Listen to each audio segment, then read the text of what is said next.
welcome everyone on behalf of the PTA board and members nationwide to another online edition. The local media, for some time now, we struggle with survival issues and Exactly.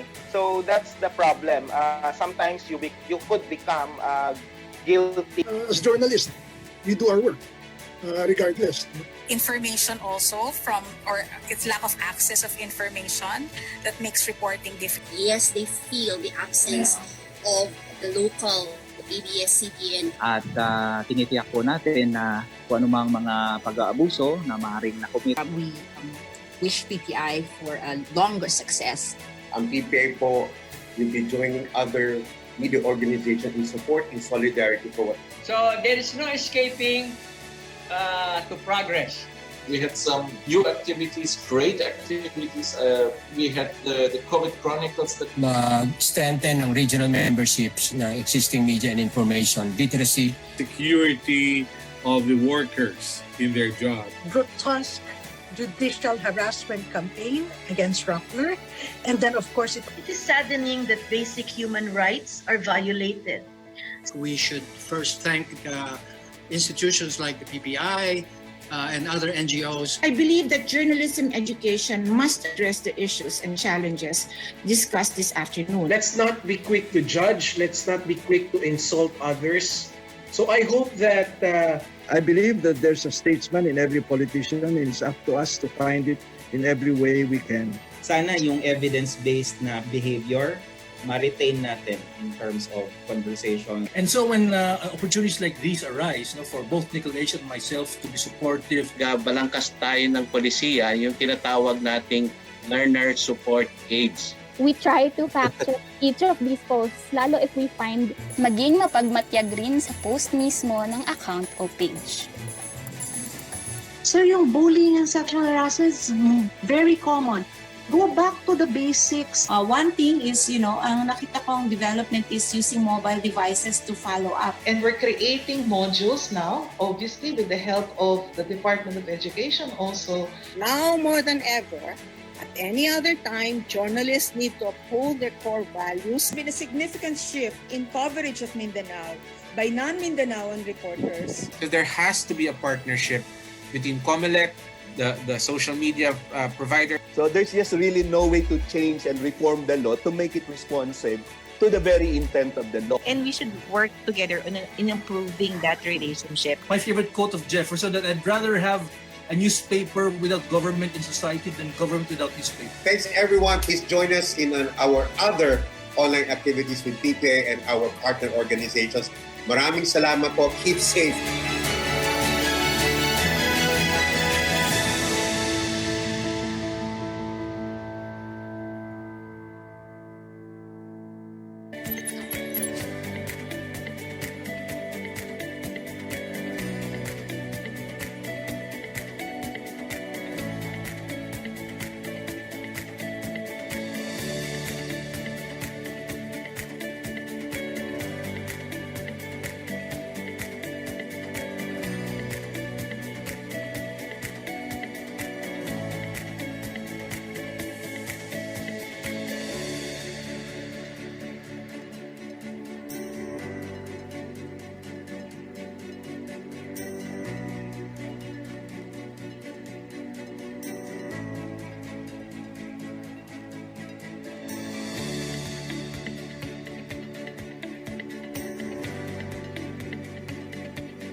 Welcome to another edition of our Roundtable with Philippine Press Institute. Before I introduce our guests today, let's have a few words from Ariel and our friend from Seidel Foundation. Ariel, take it away. Hi, good morning, Kuya Melo. Good morning to our audience, both watching us in the meeting room and via live streaming. Magandang umaga po sa inyo wherever you are. I hope you're all safe. Today, on our second month of Roundtable, we are going to talk again about COVID. I think we'll never be tired talking about it because a lot of people have been asking already many times, where's the vaccine now? What's going to happen about herd community? What's herd community? And then questions like who gets vaccinated first, etc. What is the strain all about? Is it more powerful than the first one? Things like those have to be discussed openly for to engage the public in a more significant discourse. I think at this point, people should not be confused already in terms of it's appreciation on reportage or narratives on COVID. Having said that, I just would like to say that there's another website, the PPI, which actually focuses a repository of a lot of community reports on COVID. That's www.ppinewscommons.net. Anything you want to know about anything on the ground, community reports written by journalists outside Metro Manila, you can just click to on that website. It's being supported by Hans Seidel Foundation, much as Hans Seidel Foundation also supports this kind of activity every month up until the end of the year. And among other things, have been supporting, like, the coming elections reportage by second half of the year. Having said that, we'd like to thank the Hans Seidel Foundation for being so supportive. We can't find any organization that will really have to support this kind of activities. Please welcome our good friend who's also been supportive of PP activities and also championing media causes and press freedom in the Philippines. And not only, because they talk about federalism as well as part of their agency's mandate, but really supporting a lot of media activities in the Philippines through the Philippine Press Institute. Please welcome the resident representative of Hans Seidel Foundation to the Philippines, Attorney Guts Heineke. Good morning, Guts. Hi. Good morning, Ariel. Thank you very much. Good morning, Yusek. Good morning, Melo. Good morning to everyone. Yes, my name is Guts Heineke. I'm the resident representative for the Hans Seidel Foundation here in the Philippines, in Makati. I am currently, of course, in Makati during all this COVID pandemic. I was here, our office was closed, and now it's a little bit open, but not fully open. I think at the moment, we are all in the same, in German we say we are all in the same boat. We are one team, and we are all depending on the developments on this COVID pandemic. And therefore, congratulations, PPI and Ariel. Congratulations as well to Melo for this wonderful topic for our roundtable discussion this morning. I think it's really interesting for the whole nation and for everyone. The Hans Seidel Foundation is a German political foundation. It's a German NGO with the goal to build up democracy and good governance. We are here in the Philippines already since 1979, so 42 years now. And when I say good governance, democracy, development, of course, a key player for all these nice words are journalists, because journalists need to inform the population about what's currently going on. Let's say it easy. And that's already the background why we are working together with PPI, because we think that's a good channel how to support journalism here in the Philippines. We share the same values as the PPI. So for both of us, civic journalism is the keyword, and that's what we are following together. Beside that, we have some other collaborations as well, especially with some state actors like the DOJ. We are working together with the PMP, PPSC, the NCMF, National Commission on Muslim Filipinos. So it's not Hans Seidel Foundation. It's not only about journalism and federalism. It's we also have got some other projects here in the country. Coming back, of course, I'm German. COVID-19 is everywhere in the world, and I think we are all together. I can assure you we have the same discussions as we have in the Philippines. We have it in Germany. I was recently talking with my father. He's 85 years old. Recently was yesterday. Of course, my father is quite angry about the development in Germany. It's going too slow. He's unhappy with the politicians. Nothing is going on. So personally, I've got the feeling that these kind of discussions at the moment we have everywhere in the world. Everybody is tired after 1 year of pandemic, and everybody is looking forward to go back to the old normal. as soon as possible. But I think, personally, I think, yeah, we just need to be a little bit more patient. We went already so far. We are on a good way, and we survived for 1 year. So let's survive for another few months. Having said that, yeah, I wish us all a wonderful conference this morning, wonderful discussions, wonderful questions, and I hope everybody can enjoy and learn something. Thank you very much. Thanks, Gats. Back to you, Kuya Melo. Thank you. Thank you. Mga kaibigan, COVID-19 brought untold miseries not only to Filipinos but to everyone worldwide. Since the first press conference of our good friend Secretary Francisco Duque III and the WHO representative to the Philippines, Rabindra Abeyasinghe, at the National Blood Center in January 29 last year, we've been at a loss, worried how we will deal with the virus, saddened by the fact we lost our friends along the way due to COVID-19, frustrated because a lot lost their job and movement was restricted, and naturally, the economy has taken unimaginable consequences. Today, we have the opportunity to look back. As they say, hindsight offers a perfect vision. This will also be the appropriate time to look forward and see the possibilities of getting over this sad chapter in our contemporary history. We have distinguished guests to sit with us and discuss thoroughly on our topic, COVID-19, the real score. Where are we today and where are we headed? Leading our guests today is Undersecretary Maria Rosario Singh Vergere. Siya po yung madalas makita sa press briefings ng DOH at ng Malacanang. Siya po ang tagapagsalita ng Department of Health. Makakasama rin po natin si General Restituto Padilla, tagapagsalita ng National Task Force versus COVID-19. Kasama na po natin si Father Nick R. Austriaco Jr. Siya po ay isang Dominican missionary and a PhD, a molecular biologist and moral theologian.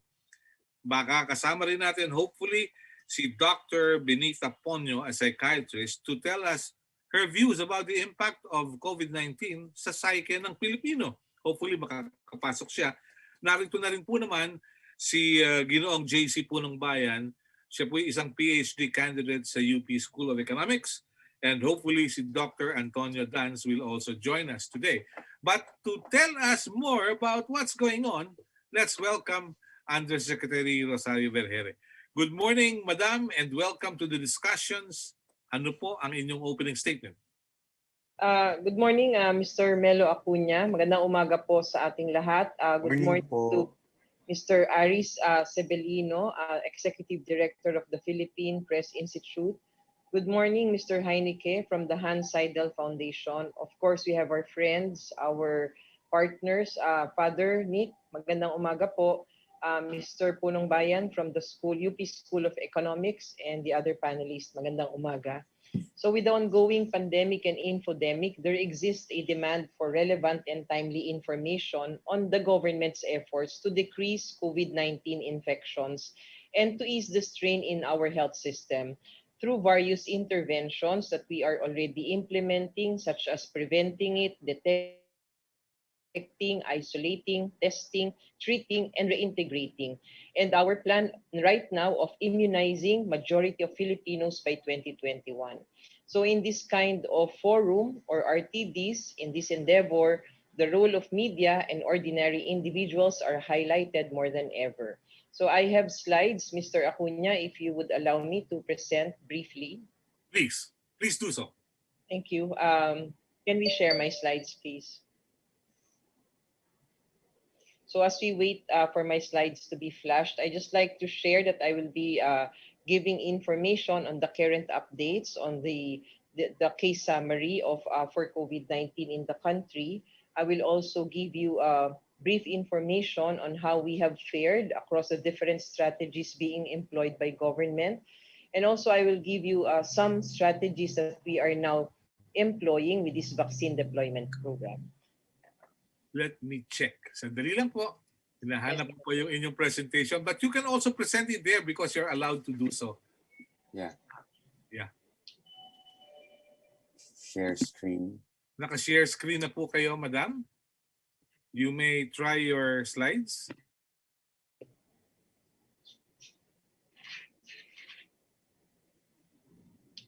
Give me 2 minutes, sir. Yes, ma'am. No problem. No problem. We're also joined by Major General Resty Padilla of the National Task Force versus COVID-19. Magandang umaga po and welcome.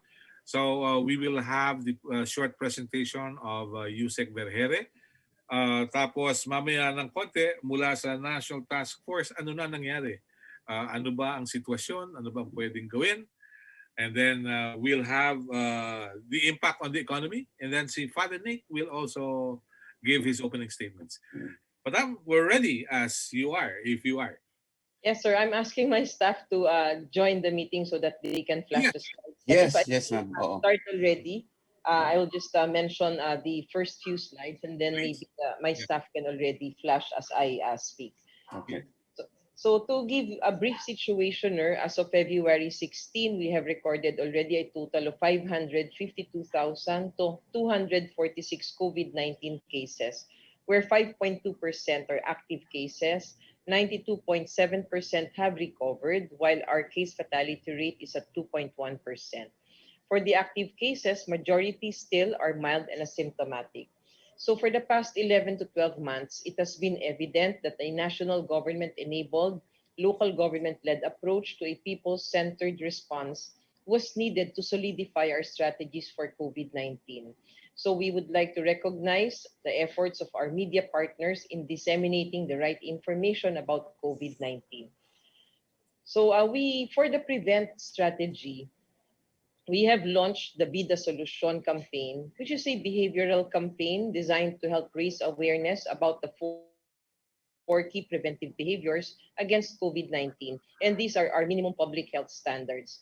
Bawal walang mask, sanitize ang kamay at iwas hawak sa mga bagay, physical distancing, and alamin ang totoong informasyon.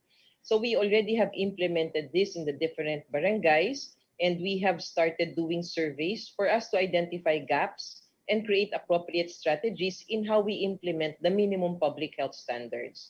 To further strengthen our behavioral campaigns, we already have partnered with both the public and the private sector.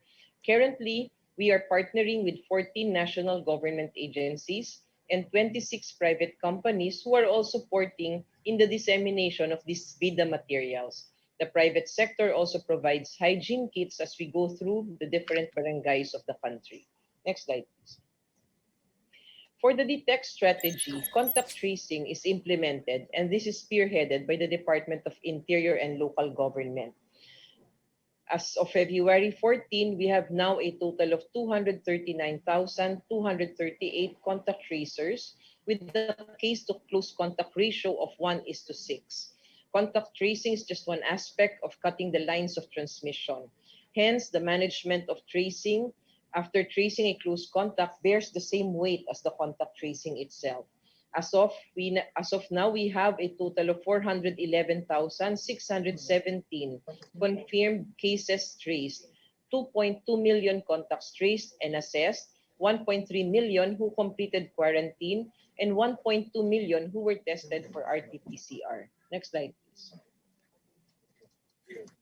Detecting the presence of COVID-19 virus through testing is one of the cornerstones in providing the appropriate management in each COVID-19 case. Hence, the expansion of our laboratory capacity aided us greatly in our pandemic response. We have come a long way in terms of testing. From just one laboratory at the outset, we now have 221 licensed COVID-19 testing laboratories across the country. We also have increased our testing capacity from just 300 tests per day in March to a 7-day moving average daily output of 33,464 as of February 14. As of today, we have already conducted a total of 8.3 million tests and already tested 7.8 million individuals. Our positivity rate for the past 7 days is 5.8%, close to the WHO benchmark of 5%. Next slide, please. For isolate, from one quarantine facility in New Clark City in our early response against COVID-19 that only catered to our repatriated Filipinos to 9,647 temporary treatment and monitoring facilities all over the country. We have a total bed capacity of 146,636 as of February 14. We also have a total of 11 mega temporary treatment and monitoring facilities in the National Capital Region, in Region 3 and Region 7 with a total bed capacity of 2,361 with a 33% occupancy rate. Next slide, please. As of February 14, our national healthcare utilization rate is as follows. For our 8,324 ward beds, we have a 23% occupancy rate. For our 17,335 isolation beds, 34% is occupied. For our 2,051 ICU beds, 38% are occupied, while 20% of our mechanical ventilators are currently being used. So if you try to see our healthcare utilization, we are at that low risk where there is still capability of the system to manage more cases or accommodate more cases and patients with COVID-19. Next slide, please. So aside from the strategies of PDITR, we are now starting the rollout for COVID-19 vaccination. So we have seen significant developments in COVID-19 vaccines, both globally and locally. So we are now going to present to you our national vaccination deployment plan. Next slide, please. So this is just the vision, mission, and goal of our vaccination program, where it is our mission to institutionalize an end-to-end immunization program for COVID-19, which will eventually protect the public and reduce COVID-19 cases and deaths, effectively reducing the strain in our healthcare system. Next slide, please. So listed here are the pre-implementation and implementation activities. And just for everybody's information, most of these activities had been implemented already. So this is very essential and complex due to the rapidly evolving scientific data. That's why we need to plan and plot the step-by-step process. Also part of our pre-implementation phase, we will be running simulation activities, and we have done just that in the past weeks, wherein we need to see how we are going to implement the step-by-step process. We have also run a simulation for the profiling, screening, and registration processes using a digital platform so that we can identify possible gaps. Lastly, we are going to utilize a fixed post-vaccination strategy where our health facilities will be utilized as vaccination sites through a model similar to that of our COMELEC election poll sites. Next slide, please. So in this slide, we will see the emergency use authority. So this is to ensure that we will have quality, safe, and efficacious vaccines that will come in the country. The WHO has highlighted the need for the existence of a risk-based, expedited regulatory approval pathway for COVID-19 vaccines. Acknowledging this, the government has issued Executive Order 121, or the authority of the FDA to issue an emergency use authority for COVID-19 drugs and vaccines. Correspondingly, FDA soon released their circular for the implementing guidelines in the issuance of this EUA. Evidences that we require for the issuance of the EUA include clinical trial data on Asians or Pacific Islanders to determine the effect of the product to our population. Through all of these requirements, developers must prove that the benefits outweigh the possible risk. Next slide, please. As mandated in the Universal Healthcare Law, the Department of Health can only procure health technologies upon the positive recommendation of the Health Technology Assessment Council. Shown here is the criteria developed by the HTAC for evaluating COVID-19 vaccines. The 6 decision criteria are meant to answer policy questions. First, responsiveness to magnitude and severity. Is COVID-19 a significant health problem given its magnitude and severity? Clinical efficacy and safety. What is the efficacy and duration of immunity? What are the safety issues associated with its use? Do the benefits outweigh the risk? Responsiveness to equity is the third question. How will this impact inequities? Which groups would be at a disadvantage? Fourth is social impact. Can the vaccine be accessed and be made available? And is it acceptable to most of the stakeholders? Fifth would be affordability and viability. What is the cost of vaccine implementation? Is it in line with the budget of the government? Does it represent a good value in preventing mortality and morbidity? And lastly, household financial impact. What is the effect on the out-of-pocket expenditures of Filipinos? Once all of these are covered, the HTAC can now provide a recommendation to the Secretary of Health regarding the said vaccines. Next slide, please. So where are we now? As we all know, the Philippines will be given initially a total of 117,000 worth of Pfizer vaccines from COVAX facility. So the schedule of these vaccines will be given in due time, as we are now finalizing indemnification agreements with the COVAX facility and its manufacturers. We also have conducted readiness assessment across the various local governments and hospitals that we will be implementing this vaccine deployment. We also have conducted inventory checks in Royal Cargo, Unilab, RITM, and Zwillig Pharma for the storage facilities that we will be needing for this vaccine deployment program. Next slide, please. So this would be our prioritization framework for this vaccine deployment. Even if safe and effective COVID-19 vaccines will officially be authorized for emergency use and eventually licensed by FDA, these vaccines will not be immediately available in amounts sufficient to vaccinate a large portion of the adult Filipino population. Hence, prioritization is imperative. The framework for prioritization of priority population groups and corresponding sub-prioritization criteria shall be aligned with the objectives of ensuring reduction of mortality and preservation of health system capacity. The first criterion then should be based on priority groups that are most at risk.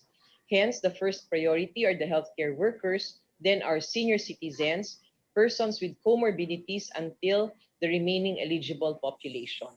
According to the order of precedence of priority population groups, the preceding priority groups shall be provided nationwide access first before providing access to the next priority group, meaning we need to finish one sector first before we go on to the next priority sector. If the incoming vaccine supply is less than the number of people in the population group selected for vaccination, then we have to do sub-prioritization, which is based on criterion 2. Next slide, please. Criterion 2 will be based on geographic location. Sub-prioritization shall be conducted within a priority population group through selection of geographic areas if there is insufficient incoming supply of vaccines. Sub-prioritization shall be based on COVID-19 burden of disease, like the current active cases, the attack rate per 100,000 population in the past 4 weeks, and population density. And also, the capacity of the local governments or the hospital, their readiness as to supply chain capability to mount a vaccination campaign. If the vaccine supply is still less than the number of people in the population group selected for vaccination, sub-prioritization may again be employed based on criterion 3. Next slide, please. For criterion 3, sub-prioritization will be based on exposure and mortality risk. The national government can adopt similar sub-prioritization by other countries of reputable health institutions such as the Centers for Disease Control. For example, for the Pfizer vaccines, we have done prioritization and we were able to go until the criterion 3 because of the insufficient doses. So we used the geographic burden for geographic location, and we know that the National Capital Region has the highest burden of disease and the number of active cases. So they were identified as our priority. And then we went to sub-prioritization, criterion 3, where we started doing the hospitals, starting identifying eligible hospitals based on their occupancy rate and based on the number of COVID-dedicated beds. So based on criterion 3, among our healthcare workers, we have sub-prioritized COVID-19 referral hospitals designated by the Department of Health, hospitals providing COVID-19 care, starting from level 3 hospitals and from DOH and then local governments and then private hospitals. Third would be isolation and quarantine facilities such as temporary treatment and monitoring facilities and repurposed facilities like hotels, schools, and the others. Fourth, the remaining hospitals, including facilities of uniformed services and those that do not cater to COVID-19 cases. Fifth would be our city health offices, rural health units, and barangay health stations. Sixth, standalone facilities, clinics and diagnostic centers, and other facilities otherwise not specified dealing with COVID-19 cases, such as our laboratories, and also those research institutions and those providing screening and case management for COVID-19. And the last would be the closed healthcare institutions, such as the nursing homes. Other methods of sub-prioritization for other priority groups may further be developed as the need arises. Just to give you information, that this prioritization framework was a product of discussions with our National Immunization Technical Advisory Group, and they were the ones who recommended this, and this was approved by the National Task Force and the Vaccine Czar, Secretary Galvez, and also Secretary Duque. Next slide, please. So for adverse events following immunization, once the vaccines are widely available in our country, nationwide simultaneous rollout shall follow. So there is a need to proactively respond to the possible adverse events that might follow after immunization. So the major goal of vaccine safety surveillance is early detection and appropriate and timely response to adverse events. So we already have we are adopting this framework based on the WHO framework, and we also have already placed specific levels of referral so that we can be able to refer at once these adverse events. We also have reporting systems that we can do surveillance among these people who will have adverse events following immunization. Just to give information to everybody that the adverse events following immunization, specifically for COVID-19, is very small. The risk of having adverse events is very minimal, and our experts can give this information where they say that it is less than 10 per a million population. So it's very minimal. So people do not need to be hesitant in receiving these vaccines. Next slide, please. So with my last two slides, so now as vaccination comes closer, we are asked, how can media personnel contribute to increasing vaccine confidence? So ang lagi po namin sinasabi, let us be agents of tamang impormasyon. We need to share accurate information. We need to take active steps to be informed. The fora we can organize fora to engage others constructively, and you can join DOH organized or DOH partner sponsored webinars and trainings. We need to report fake news so this can be debunked, and if we are needed to answer surveys or join in focus group discussions, and then we may do so. So we are expecting and we are encouraging that you be champions for our vaccination strategy. And sa mga munting ginagawa po natin, sa pakikinig lang ng webinar, tayo po ay nakakatulong para po dito sa overall vaccination efforts.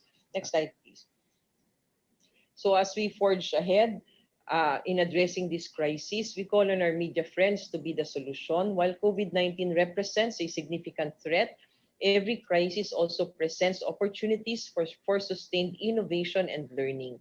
So you are our country's champions in this pandemic. And while waiting for the vaccines, and even when the vaccines are here already, please let us continue and encourage others to practice or be the solution, the minimum public health standards, for us to be able to continue on and shift into our new normal. Next slide, please. So we have changed yung ating pong Bida solution. It's now called Bida Plus Solution, because we are encouraging people to support FDA-approved vaccines for the prevention of COVID-19. So once FDA approves of a vaccine, we can now guarantee that it is safe, quality, and effective. So hopefully this can be disseminated, and we hope that this media forum or this roundtable discussion can help us disseminate correct information regarding the response of government and regarding vaccines. Maraming salamat po. Over to you, Mr. Acuna.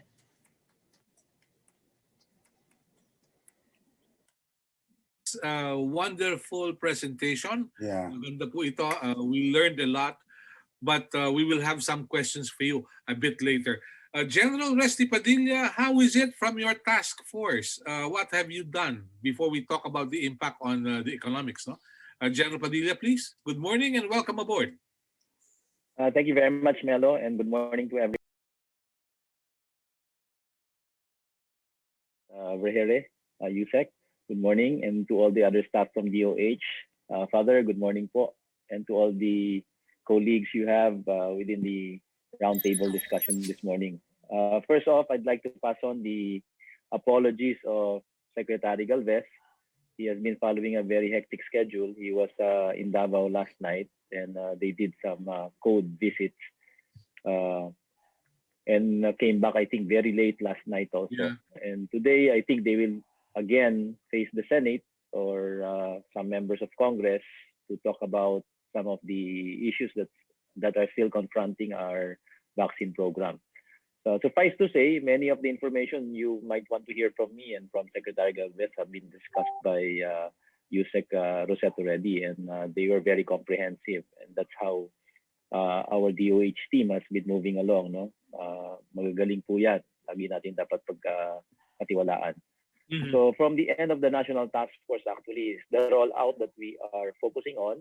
And we're very happy that most of the LGUs, number one, that we have been discussing with, there were many LGUs who have signed up with the tripartite, about 39 LGUs, no, if I'm not mistaken. So yung tripartite na yon is okay naman. They're gradually rolling out. In fact, many other initiatives with the private sector have been initiated, much to the thanks of the private sector, because many of them want to come on board, not only to help, but also to be part of the additional vaccines that can be acquired out of the budget of government. So by and large, the amount of vaccines that Secretary Galvez has been working to acquire or to get into the country has successfully reached the mark of being able to inoculate the big part of our adult population. So if I'm not mistaken, the adult population of the Philippines stands at about more than 70 million, and the vaccines that we have are more than enough for that adult population. So hopefully in our rollout, this is what the focus has been for the last few weeks, include the help of the LGU, will be very expedited. Because in the whole world, I think there are about 15 million pa lang na fully inoculated, if I'm not mistaken, if I heard the recent data right. And we won't be able to get the herd immunity that we want unless the whole world gets in a par seat. So we're taking part in that effort. So for the 39 LGUs that have participated, yan po yung sa tripartite. And then yung inspection po ng NTF, nakakompleto na po tayo ng 16. We've been able to complete 16 LGU visits over the past few weeks to include NCR and Davao. So these visits have actually revealed a very positive development. No? We're amazed at the way that local governments have been preparing and assisting the DOH in the rollout. So we're very optimistic from the end of the NTF that once the vaccines are out, they come here, they arrive in the Philippines anytime soon this month with the initial deliveries of either the ones from the Chinese and the Pfizer part of COVAX. The rollout will be very smooth based on the simulations that have been done. So yun po, very positive po ang National Task Force. At isa pa, hinihikayat din natin, no? Because of the emergence of the new variants, we are facing challenges regarding contact tracing. But the biggest gut feeler here is the cooperation of our kababayan. Kasi yung huling effort po na contact trace sa mga UK variants, medyo nahirapan tayo dahil ayaw lumabas ng mga ibang kababayan natin agad-agaran. And napakadelikado po nito. This is very dangerous if we don't cooperate because the spread of the new variant might bring in more problems. That's why we're very careful. So LGUs are cooperating very extensively along this line because of the push of the DILG. So on the part of the media, what I can ask from the NTF side is to request your assistance to increase the information by requesting our publics, our kababayans, to cooperate.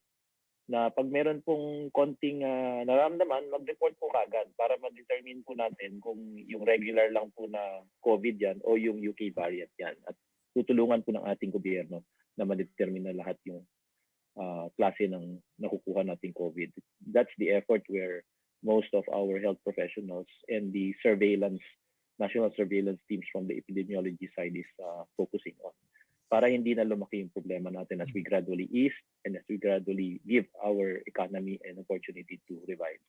So by and large, yun lang po. Much of the vaccine program that you have heard from Yusek Berhere is the same that I would like to report. And if you're interested to find out, the number of vaccines that we still have in our portfolio remains the same, about 44 million from the COVAX facility, 10 to 15 million from the Russian Gamalaya, 25 million for Sinovac. Novavax, we got some assurance for 30 million, 17 million from AstraZeneca, including the tripartite agreement, 20 million from Moderna, which includes also the private sector initiative. Then Pfizer's vaccines will be about 15 million, besides those that are part of COVAX, and the Johnson & Johnson vaccine, which is about 5 million because these are still in their phase 3 trials. So one thing I can add for some of the vaccines that are being developed, let's take a look at how Johnson & Johnson will emerge, because pagka naging successful po ito, maaaring game changer po ito dahil one vaccine dose lang kailangan. Pero medyo matagal pa po kasi yan, kaya inaantay natin maigi. So these are the things that we are looking at, and as you've seen from Yusek Berhere's presentation, the prioritization are very important. We need to ensure that our health system capacity is protected, and very much part of that or centered to that health system capacity is the health and welfare and well-being of all our health workers. Kaya sila pina-prioritize. At alam naman siguro ng ating mga kababayan at naintindihan naman nila bakit natin ginagawa ito.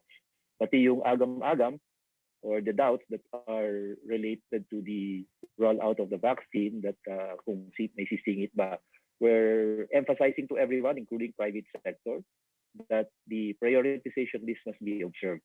So maski na po yung sa private sector, ang uunahin po talaga nila yung mga nirekomenda natin na mga prioritized sector ng ating lipunan. So health workers po, frontliners po talaga. So by and large, the last item that I'd like to especially focus on is the effort of the Congress to help us deal with the indemnity issues regarding the provision of the vaccine. So we're working closely with Congress, the Senate particularly, to come out with these laws that are required and will support our ability to get those vaccines. So maraming salamat, Melo. Back to you. Thank you. Magandang umaga, General. Pero please stand by. We will have some questions for you later para din kay Yusek Berhere. Anong impact nito sa ekonomiya, JC Punong Bayan, please? Tell us. Thank you, Sir Melo, for the invitation. I have a few slides as well. I think we can start with the fact that right now we're living through the country's worst economic crisis in history, even surpassing, well, since we haven't experienced a growth rate this low since World War II. And so the economy declined by 9.5% in 2020, and that surpasses the previous worst economic crisis during the trough of the martial law economic crisis. And not only that, we are also recovering the slowest in ASEAN. So I was able to look at some of the more recent data from Malaysia and Thailand, and by far tayo po yung nangungulelat sa recovery. Note as well that Vietnam actually averted a recession altogether. They did not experience a negative growth rate, even if all countries were affected by the pandemic one way or another. And this speaks to the effective and prompt pandemic response of Vietnam vis-a-vis other ASEAN countries, including the Philippines.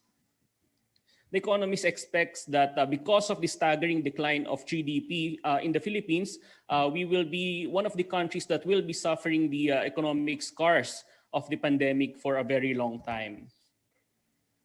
What sectors of the economy were affected the most? Well, our economy for the longest time has been driven by consumption by private individuals and households. And because of the lockdowns and quarantine measures, that experienced a significant decline in the past few quarters. But note as well that investment spending took a hit. So this is important because in the future, for future economic growth, investment is important. And if people are not investing, we cannot expect the economy to bounce back very soon. As for the different sectors of our economy, all sectors were hit, but especially services, where you can find most of the face-to-face interactions that we are trying to avoid, as well as industry. So that includes manufacturing, construction, etc. But note as well that agriculture also took a hit. Some were saying that agriculture seems to be robust in the middle of the pandemic, but as we've seen in the recent months, there have been shortages of vegetables, pork, etc., that have driven inflation or prices very much of late. Aside from the GDP data, you can see the decline of the Philippine economy from mobility data, so from movements of people, of Filipinos, especially in public places. And you can see here that especially during the lockdown in March and April last year, there was a significant decline in mobility in public areas. So people have been hunkering down in their homes because of the pandemic. But note that even with the looser quarantine restrictions, people have remained in their houses. So we're far from going back to pre-pandemic levels. So in short, people are still afraid of the virus, even if quarantine restrictions have been looser. And note as well that the decline in mobility in the Philippines is arguably the worst in ASEAN. Vietnam also took a hit when it comes to mobility, especially when they had a nationwide lockdown in April, but they recovered pretty quickly compared to us. The ADB estimated that about 71% of firms in the Philippines closed last year because of the pandemic, and that is one of the highest rates in ASEAN. This is corroborated by data from the World Bank, which found that 77% of firms closed in April temporarily, but actually by July, 15% permanently closed. And you can see that permanent closures can be seen across all the important sectors of our economy. We don't want firms to die down because the recovery of the economy at large will be much more difficult if we allow firms to die in the process.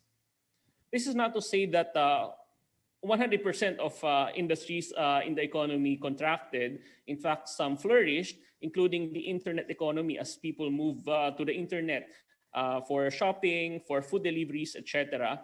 But note that online travel bookings have declined significantly. Despite that, the internet economy of the Philippines is estimated to have grown 6% last year. Because of the recession we are in, the average Filipino's income dropped to its lowest level since 2015. So you might say that the economic gains of the past 5 years have been erased by the pandemic.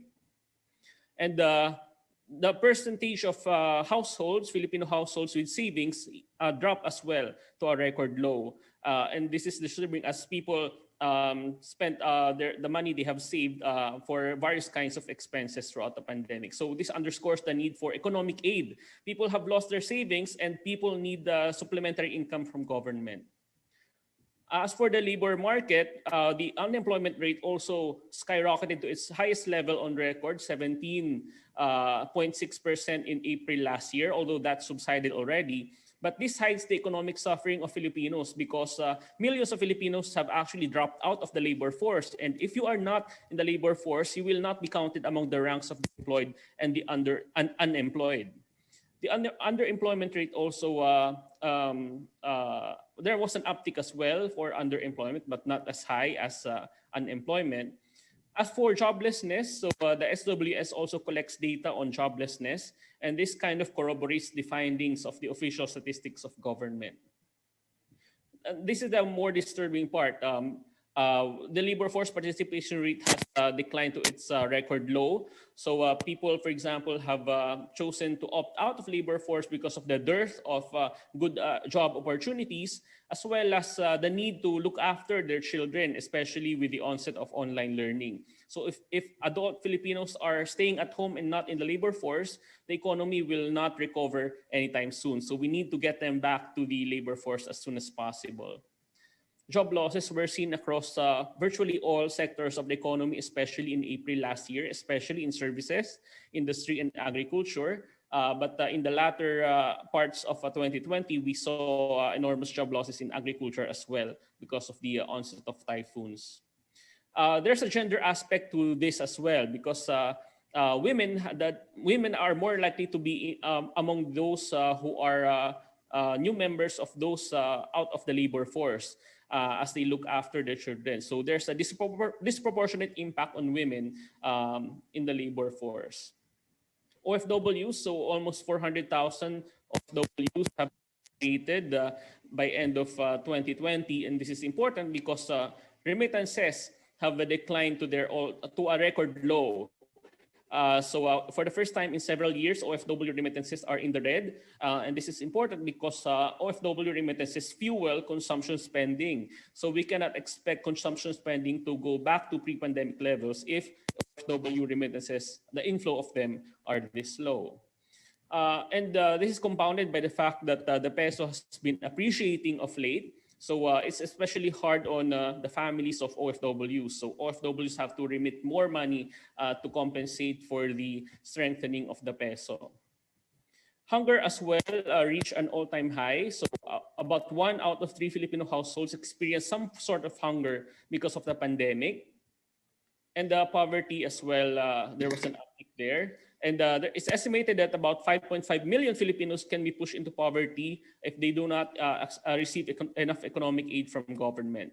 There's also a risk of a K-shaped recovery where at the beginning, both rich and poor suffer from the pandemic, but over time, the rich will recover much faster than the poor. Economic misery is at an all-time high, so there's economic pessimism going on. So the percentage of economic losers versus economic gainers is at a record high. Net personal optimism on the economy is also suffering. And the consumer confidence index collected by the Bangko Sentral also reached a record low. And on top of all these, prices are also accelerating of late. So we experienced a 4.2% inflation rate last month, January of this year. And this is especially higher for the bottom 30% of Filipinos on the income scale. This is driven mainly by the rise of food prices. And when you break down the food data, you will see that meat and vegetables especially contributed to the skyrocketing of prices of late. So just to recap, so people's incomes have been diminished, they have lost their jobs, and on top of all that, prices are skyrocketing. So economic misery is really at an all-time high. And inflation is especially high in Cagayan Valley and Bicol. So amid rampant economic suffering and uncertainty, now is not the time to scrimp. Even economists worldwide are saying that governments really need to stimulate the economy. Not really stimulate the economy, but provide the economic relief for people who have lost their jobs and incomes. Monetary policy is also one way to address this. So policies by the Bangko Sentral to reduce interest rates to induce banks to lend. But in fact, bank lending has also reached a record low. Banks have reportedly tightened their requirements, and the people are also hesitating to borrow because of the incomes they have lost. So monetary policy doesn't seem to be working well to stimulate the economy. In fact, the proportion of non-performing loans as well as credit card delinquencies are also surging. So it is really important for the government to step up and meet the moment by spending on economic aid. And the economic managers are unfortunately scrimping too much. They are overly afraid of the deficits and the debt that will result from this. Even now, the debt to GDP ratio is already in excess of 50%, the highest since around 2010. But most of that new debt comes from domestic debt actually, and not debt from external sources. it's not as if money is a problem. So for example, the Bangko Sentral has been lending the national government about 300 billion, 540 billion, and 2 rounds of that actually in October and December. Government has no trouble borrowing from the local market, and the DOF has been signing loans left and right. But unfortunately, the government is scrimping unreasonably. So if you compare, for example, the Bayanihan 1, 2, and the proposed Bayanihan 3 packages, they pale in comparison next to the extent of the economic crisis that we have, next to the losses that we have endured so far. So the government's response has been disproportionately small compared to the extent of the crisis. And we need to see more of that. So for example, you have the social amelioration program last year, which lasted only 2 months. We need more of that actually, even if it could be marred by politicking, etc. People need to survive. They need money. They don't have money to spend, and we have to give them money if we want the economy to recover. Firms as well need to receive enough economic aid. As I said, we can't afford to let them die left and right. Unfortunately, the economic managers have this misplaced austerity, and there's inordinate fiscal conservatism among them. And they seem to be unaware of the debates going on and the change in consensus actually across the world when it comes to economic and fiscal spending in the time of this health crisis. And even on top of this, government has a hard time spending the money it already has. So for example, disbursements last year shrank, disbursements by the Bureau of the Treasury, as well as capital outlays by the DBM, and the spending for the Bayanihan packages have been not very satisfactory. Just a few more slides, Sir Melo. So the 2021 budget is really, really crucial, but unfortunately, the government chose to pour money instead on infrastructure projects. So for example, the local program of the DPWH received some of the biggest increases in budget. So you would think that more of that money should go instead for the Department of Health and the frontliners who are really need more finances, as well as economic aid for the poor. And unfortunately, the government has been pushing policies that are not remotely related to the pandemic response, including build, corporate tax cuts, as well as a financial aid for corporations and aid for banks. Lastly, to recover, we need 2 injections. Number 1 would be the COVID-19 vaccines, and number 2, cash injections in the economy, especially going to the poor. Unfortunately, the economist estimates that at the rate that we are proceeding, most of Filipinos won't be vaccinated until 2023. So we need to expedite the vaccination procurement and deployment. And currently, Congress, some lawmakers are pushing for Bayanihan 3 to the tune of around 420 billion. We need more of that, because especially money in the form of cash transfers for the poor and for businesses. Lastly, so I think the biggest debate right now would be opening up the economy. So merely doing that won't work because even in the past months, the economy has already been a lot more open compared to March and April last year, and yet the economy doesn't seem to be revving up. So even in the US, there are studies showing that US states that have opened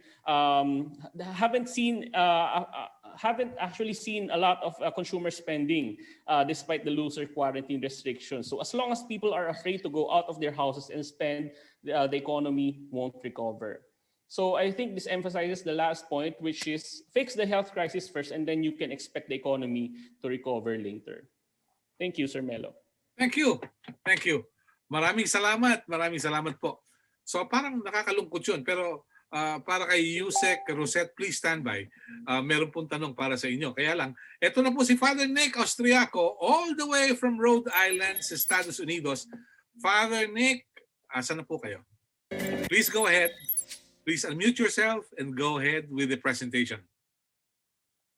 So thank you very much, Sir Melo, and hello from the United States. I've been asked to speak about vaccines, so I'm going to speak primarily about the effect of vaccines on pandemics, the most recent data we have on that, as well as the science of vaccines in order to speak truth to the Filipino people, many of whom are still experiencing vaccine hesitancy. So this, of course, is the pandemic as of this morning here in the United States. So we are approaching 110 million official cases of COVID-19. This, of course, is undercounted because we believe that more people have been infected than has been tested. 2.5 million deaths officially. In the Philippines, it has been relatively low compared to what we are seeing in the United States. Only 500,000 official cases with 11,524 deaths. Now, I would like to present some data to reinforce one of the key messages of my lecture today, that vaccines and pandemics, because a lot of people, especially here in the United States, actually are not sure if the vaccines will do this. So we're going to look at some of the data that is coming out of Israel. And so you need to know that vaccines in Israel began on December 19th. Israel also imposed a third national lockdown on January 8th. So we are going to have to be able to disentangle the effect of the vaccinations from the effect of a national lockdown. I also need to point out that vaccines take 2 weeks to begin to show any effect on population numbers. So this is just a graph that I obtained from our World in Data. And what you can see here is that in purple, you have the percentage of Israeli senior citizens who have received 1 dose. And then in blue, light blue here, you have over 60s, 2 doses who are fully vaccinated. And what you can see now is that over 60s, most of the senior citizens in Israel, 80% of them have been vaccinated as of the end of January, 2 doses. Now, so one of the things, and they expect to vaccinate the entire country by the end of next month. And they are vaccinating 24 hours a day, 7 days a week, nonstop, in order for them to vaccinate their entire population of 9 million. Now, it's important to see that we are talking about Israel, but Israel as a country is still smaller than the NCR, which has a number of about 13 million Filipinos. What you can see now is that around January 15th, the effect of both the lockdown and the vaccines have led to a dramatic drop in the number of COVID-19 daily cases. But what is really striking is that if you look at the new hospitalizations by age, now remember, the senior citizens are vaccinated, the younger ones are not. And what you're beginning to see on January 15th is that the number of senior citizens is dramatically dropping in terms of hospitalizations, even though the hospitalizations from non-senior citizens has not dropped. And so what you can see here is this is a direct measure of the effect of the vaccination rather than of the lockdown. And so by vaccinating 80% of their senior citizens, they have been able to practically half the number of senior citizens in a hospital within 1 month, a 1 month period of time. You see this as well for severe COVID. So this is severe COVID. Again, the number of severe cases, ICU cases, for those who have been vaccinated has dramatically dropped in 1 month. And you can see that because the senior citizens are not going into the ICU, even though the other citizens of Israel are still continuing to increase. So what you're seeing here is that the vaccines are turning COVID-19 into a normal, non-lethal corona cold. So I would like to point out that there are 4 coronaviruses that are commonly found in the world. And if you get them, you basically have a normal cold. And what we're seeing now is the vaccines are transforming COVID-19 into the 5th corona cold.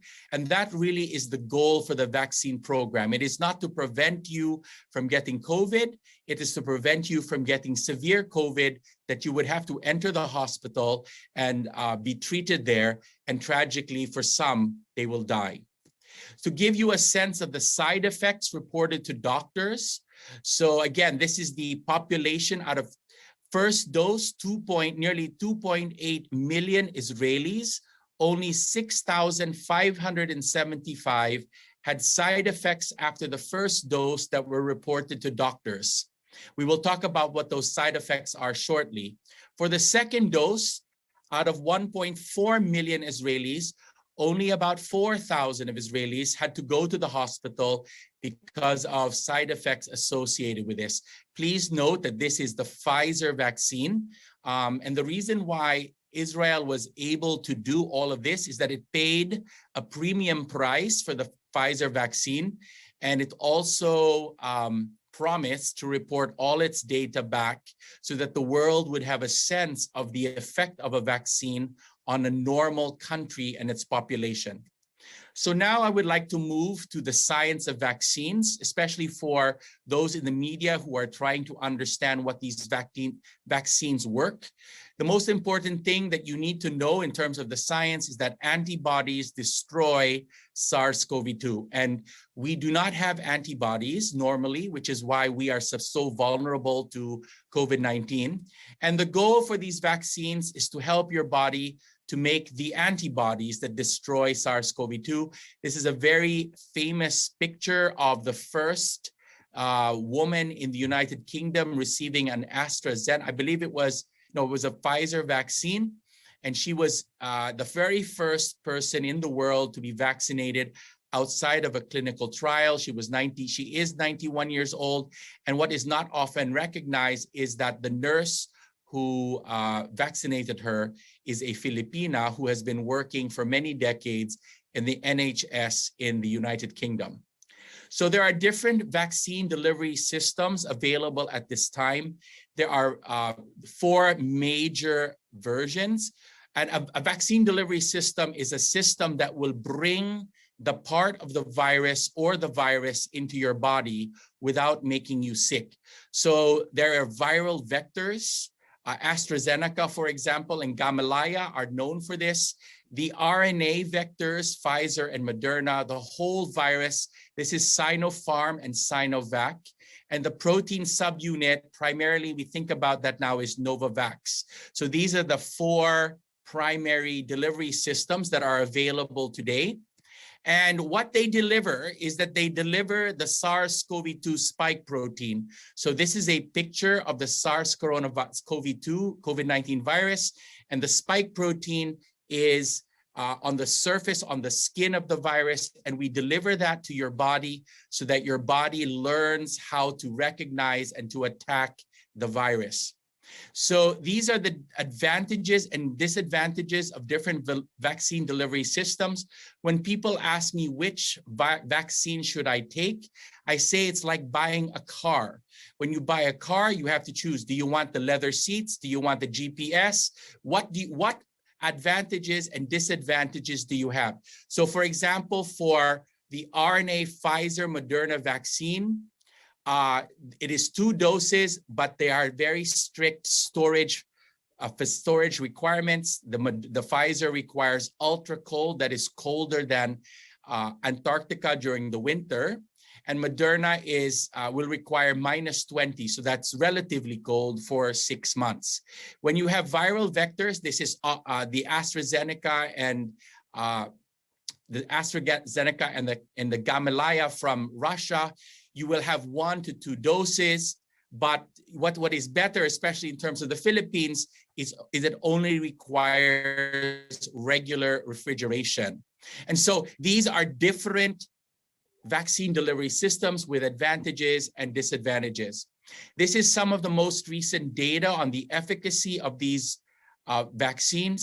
So what you have here on the left are Pfizer, Moderna, Johnson & Johnson, Novavax, and AstraZeneca. These are the Western vaccines because the data from China is still not been peer-reviewed and published.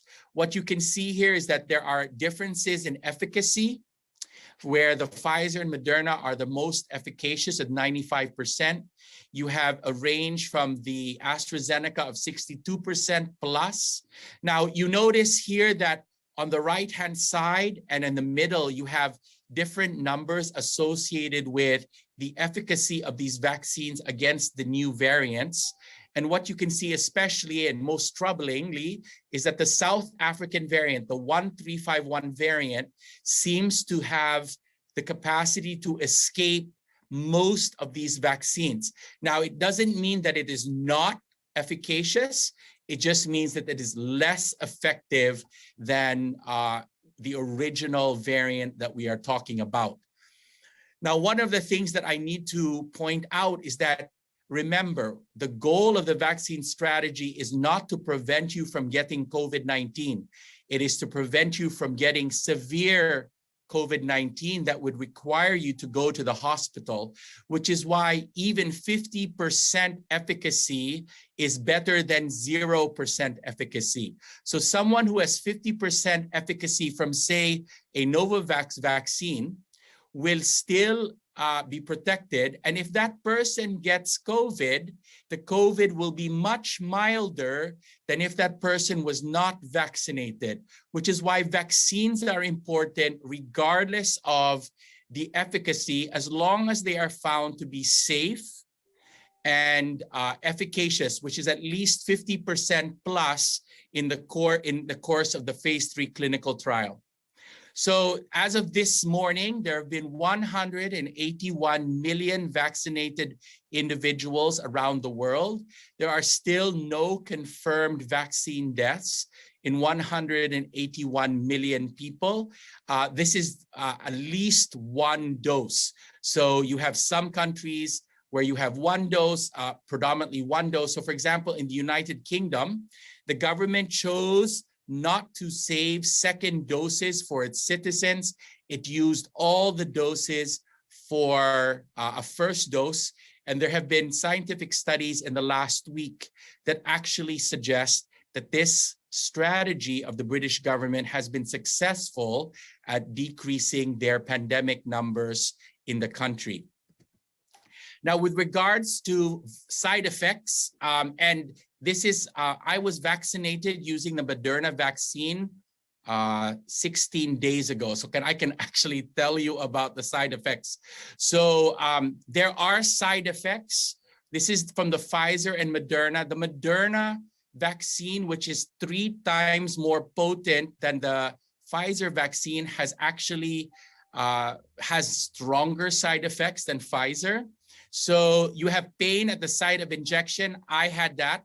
Headache, I had no headache. Fever, I felt feverish the next day, the day after my vaccination. I certainly had fatigue. So the day after I was vaccinated with the Moderna vaccine, I felt really tired.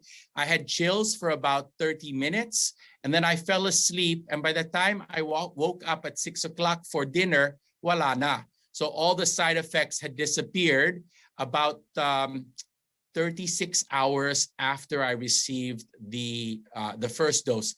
I am scheduled to receive the second dose on February 26th.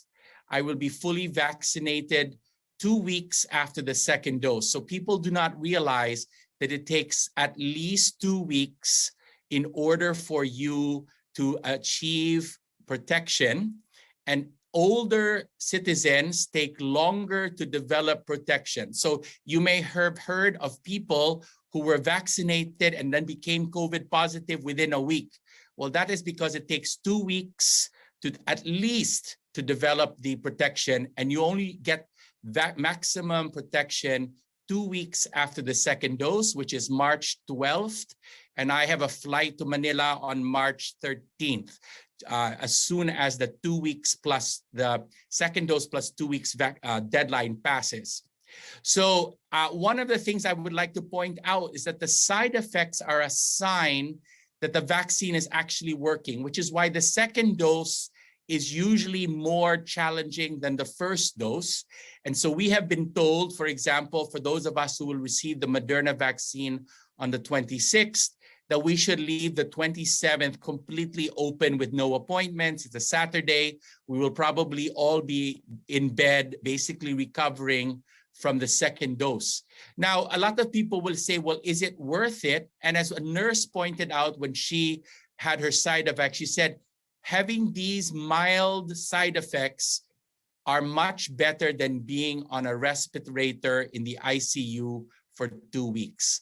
So 1 day of feeling tired and feeling feverish is much better than getting COVID-19. So when a lot of people ask me why they should be vaccinated, I say, We have to be vaccinated to protect yourself and to protect those around you. There are two effects of a vaccine because of herd immunity. Now, current estimates are 70% of the population of the Philippines has to be vaccinated to achieve herd immunity. However, if the B117 variant is allowed to become dominant in the Philippines in the next few months, the percentage of the population to achieve herd immunity will increase, which is one of the reasons why I'm grateful to hear from USEC and the Major General that the government is working very hard to prevent the 117 variant from the UK from growing in the Philippines, because if it becomes predominant, then we will have to vaccinate more people than we have today. So this is just a very helpful view of what herd immunity is about. So on the upper left-hand corner, you have red dots. These are the infected COVID-19 positive patients. The blue dots are those who are unvaccinated, who are vulnerable to COVID-19. And so what happens is as the more and more people are vaccinated, so you can see that as more and more people are vaccinated, there are more and more yellow dots. The red dots find it harder to find blue dots. So what will happen, even at 25 and 50% vaccination, you are going to have a substantial slowing of the pandemic, which is what we are seeing in Israel, even if they have not yet achieved herd immunity.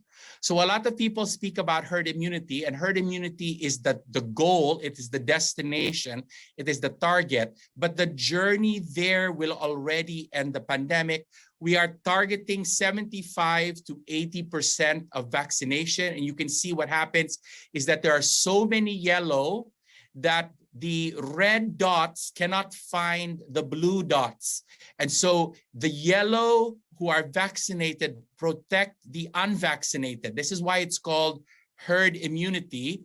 And this is important because there will be Filipinos who will not be able to be vaccinated for one or several reasons. So those who are allergic to the vaccines will not be allowed to be vaccinated. Those who are immunocompromised for one reason or another will not be vaccinated. And so everyone else has to be vaccinated. We all have to be yellow dots to protect those who cannot be vaccinated, because herd immunity prevents viral transmission.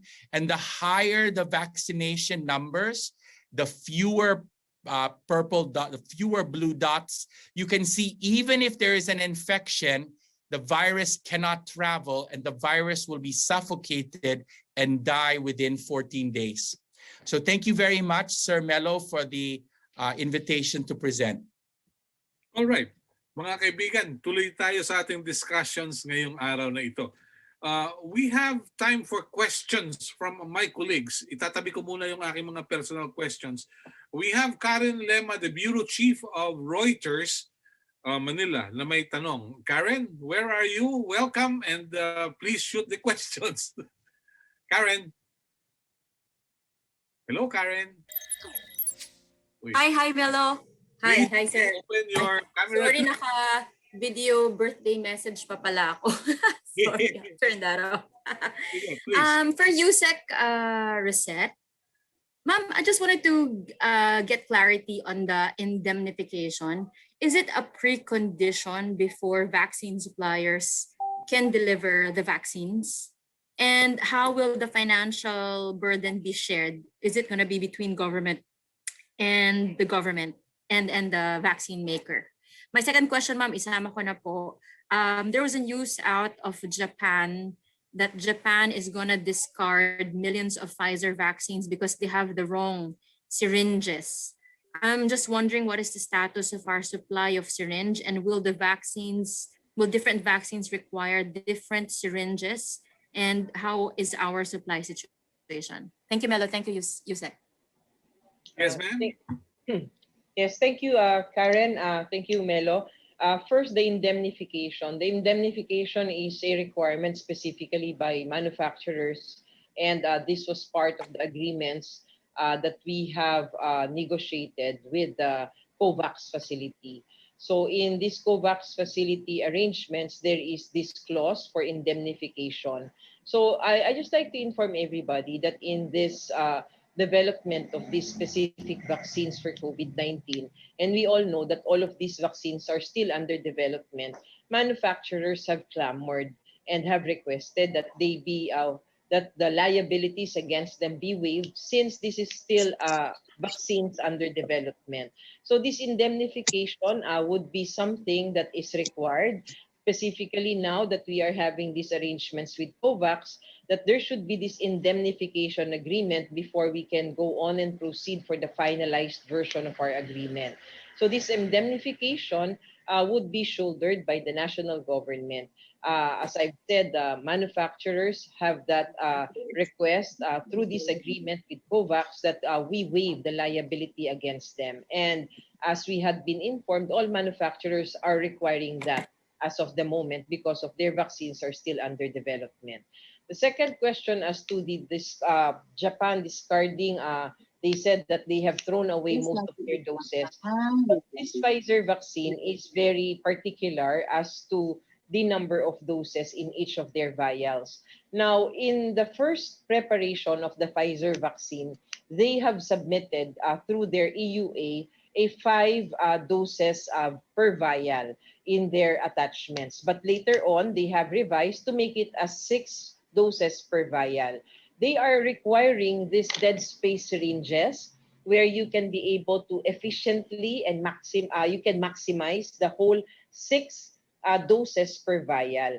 But in the ordinary syringes that we have right now, it takes the healthcare workers are having difficulty in extracting the last dose because if you would try to observe the vial, if you will be extracting already the 5 doses, you will be left with just 0.3 because 0.3 ml is the dose per person. So if it's just 0.3, it's very difficult for a normal or the regular syringe and needle to extract it from the vial. So Japan was not able, maybe apparently, to get this dead space syringe.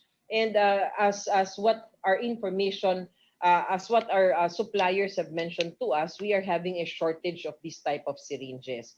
But luckily for us, for this COVAX facility arrangement, they will be giving us a coupled or a packaged shipment wherein they are going to provide us with the vaccine vials as well as the syringes, and these are the dead space syringe. Now, how can we do this? So what the Philippine General Hospital did was to do a simulation because of this issue. They used a tuberculin syringe. The tuberculin syringe is the smallest syringe that we have in the market, where it can only accommodate, I guess, 1 ml of suspension or liquid. So they use the tuberculin syringe, and Dr. Legaspi has mentioned that they were able to do that. So even without this dead space syringe, by doing the right strategy, you can be able to maximize these 6 doses within each vial. So we are asking now Dr. Legaspi if he can be able to share to our other hospitals so that we can maximize the doses that we have right now. Okay. Thank you. Ma'am, sorry, Mel, just a quick follow-up on the indemnification, ma'am. Ma'am, so does that mean without the indemnification law, we won't be able to administer the vaccines once they arrive? Is that how it's going to be like? We're trying to, as for COVAX facility, we are trying to negotiate that even without the law, we will be able to include this liability waiver statement in the informed consent form, so that there would still be this assurance for the manufacturers for this indemnification or the waiving of liability. But our direction is for us to have this law, and that is part of the law that is being proposed now in the Congress. Thank you po. All right. By the way, for the information of our listeners, si Father Nick Austriaco Jr. Had his BS in engineering sa University of Pennsylvania at gumraduate siya na summa cum laude, and then he went into further studies and he's a microbiologist. Mamaya he will give us an update on the vaccine he's working on. But we have a question from Mr. Attorney Getz Henike. Go ahead, please. And open, yeah, good. Okay, thank you, Melo. Yeah, I have a question, very general. Will there be a vaccination passport? What will the vaccination passport look like, and who will be in charge for this vaccination passport? General Padilla or Yusek Vergere, please answer the question. General Padilla, would you like me to answer first, and then I'll give it to you? Yes, yes, ma'am. By all means, yes. Yes, sir. The vaccination passport, we don't call it a vaccination passport here. We have a vaccination card wherein it's going to be official. It's going to be standardized across all areas of the country. And the national government, through the National Task Force and the Department of Health, would be the ones to manage this. What would be most unique in this card would be the QR code, which is the identifier for each unique individual. And this card is envisioned to be something that can be used officially, especially when international borders would already allow vaccination cards to be allowed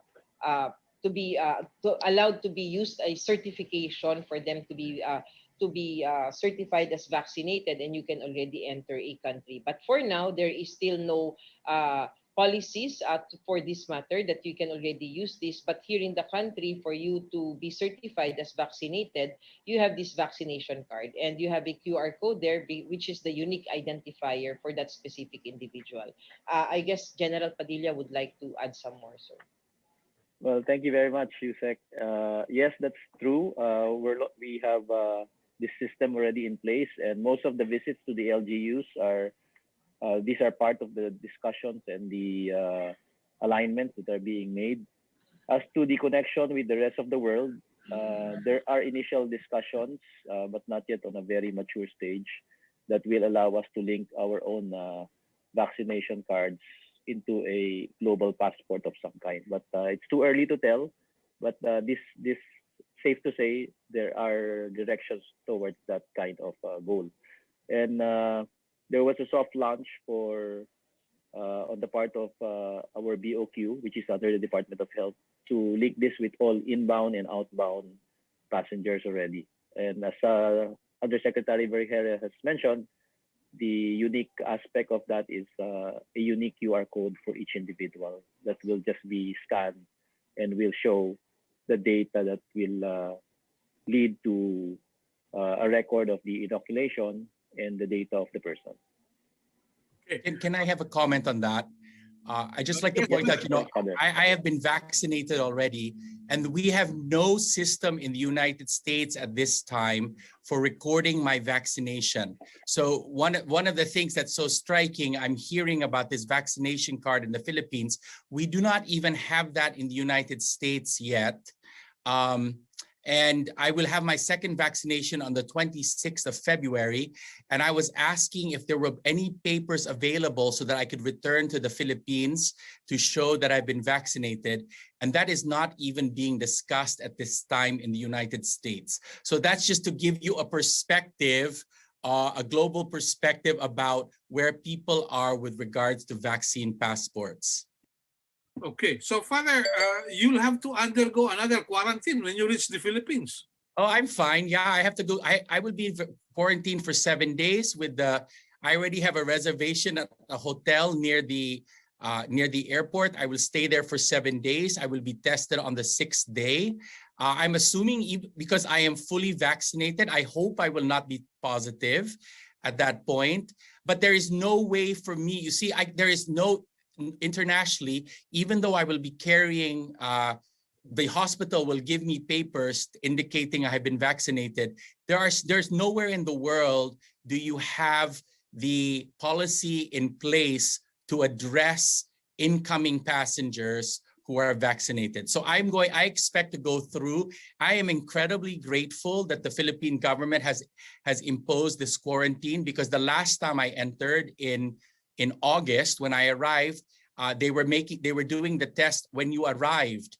And so we know the best science shows that the 6th day, 7th day out is 95% good.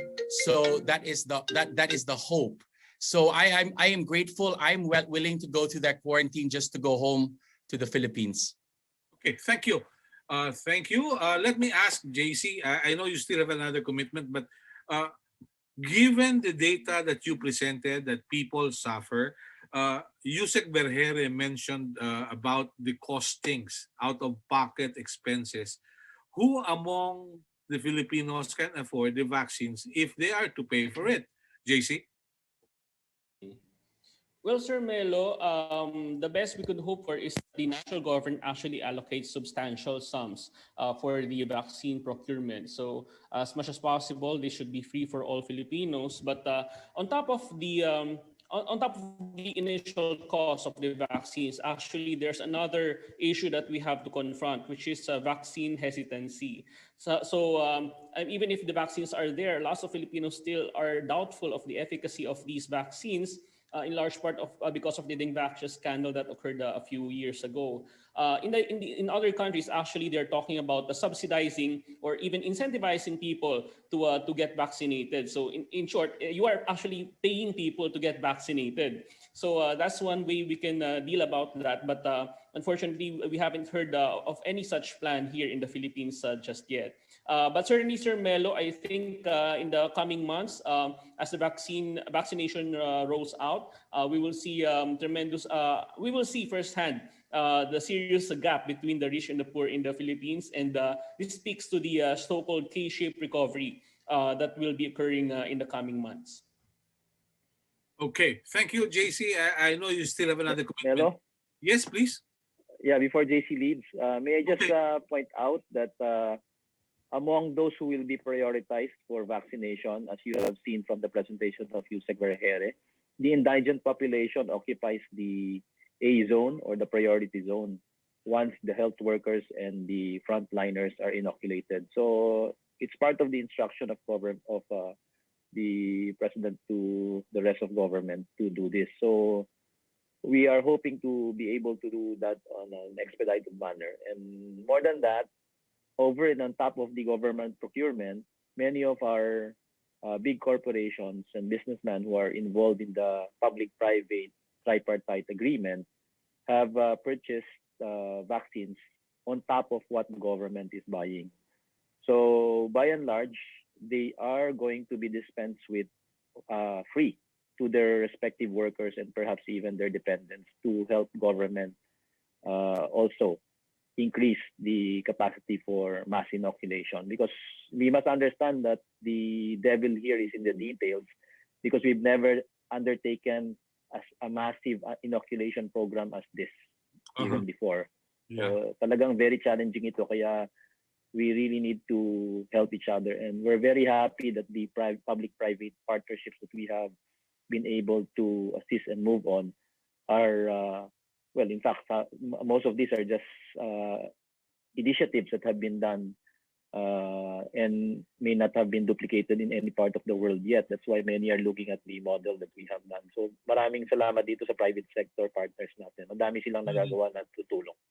Yeah, okay. Pero bago natin palayain si JC, I just have to ask Yusek Vergere and General Padilla and probably si Father, how do we insulate the vaccines from petty partisan politics? Because whether we like it or not, nakita natin yung SAP, may mga pinaburan si barangay captain, kaya nga kinasuhan ni Presidente, yung ilang mga barangay captain. How do we insulate the vaccination program from petty partisan politics in the local government units? Yusek, please. Yes, sir. That's why we are really making sure that we have experts on board to draft tight guidelines, no? Especially if you see the prioritization framework that we have.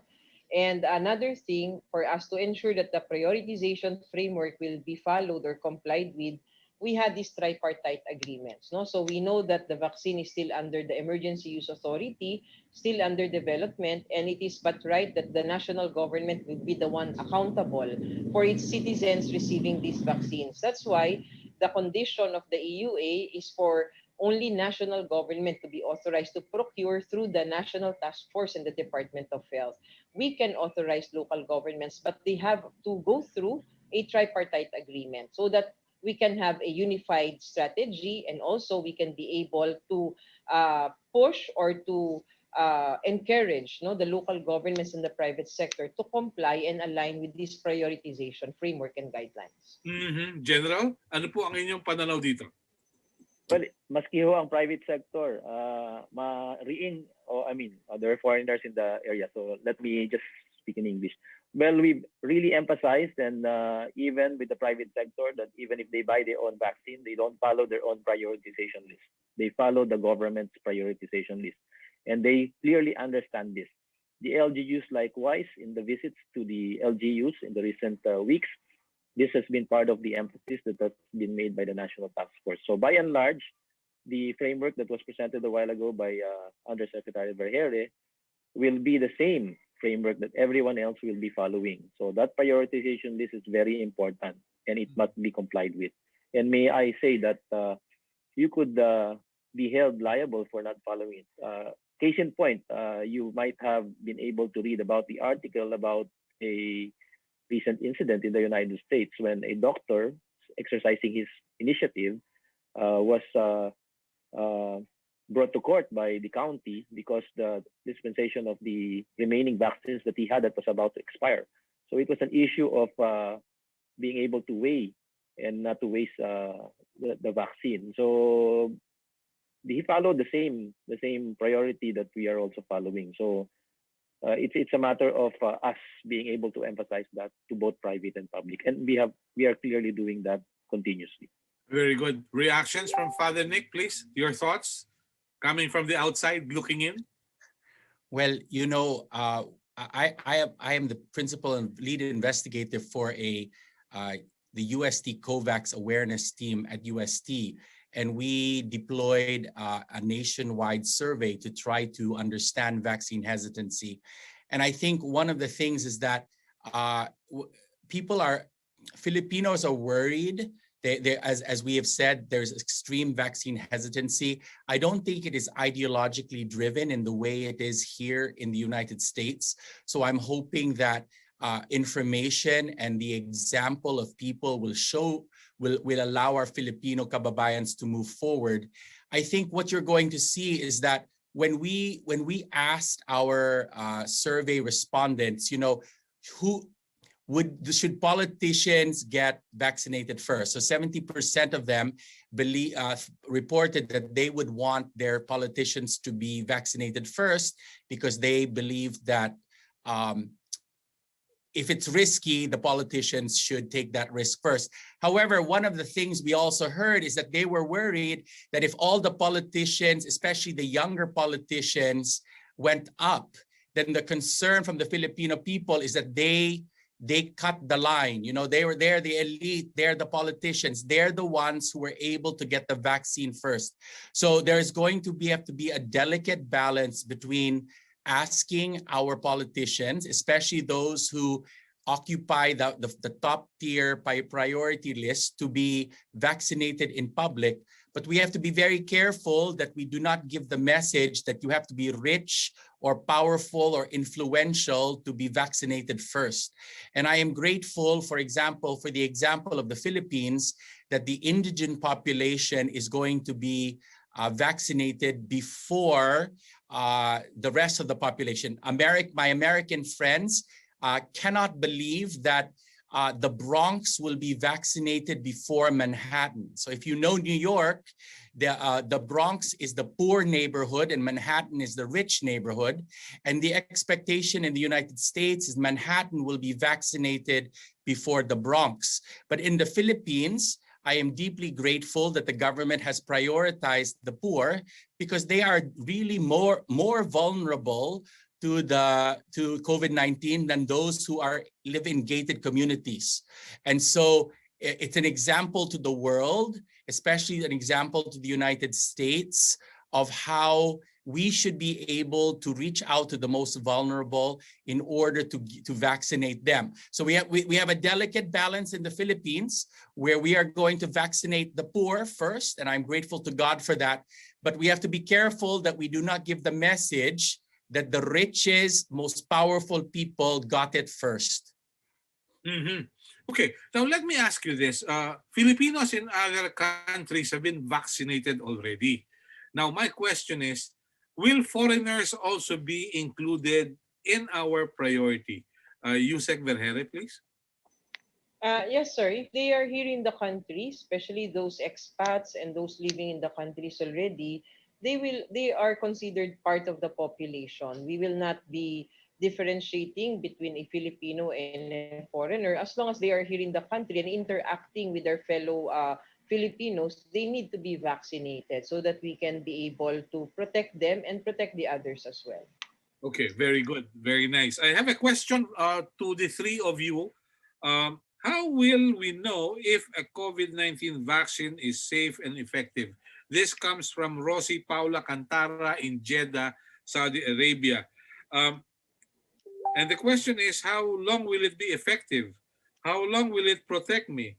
If I get the vaccine, do I still have to wear a mask? These are basic questions that I guess the government should address. Father, in your case, sa Estados Unidos, ano po ang inyong isasagot dito? So we are not yet sure if the vaccines confer sterilizing immunity in addition to effective immunity. So I have to define those terms. So effective immunity is you are immune, you will not get sick. These are the numbers that are reported that I showed in my presentation. We still do not have the data worldwide whether or not we have sterilizing immunity. Sterilizing immunity is where you cannot even carry the virus. Now, from previous experience with other vaccines, what we see is that individuals can have sterilizing and effective immunity at the time of vaccination, but slowly you will lose sterilizing immunity even though you keep effective immunity.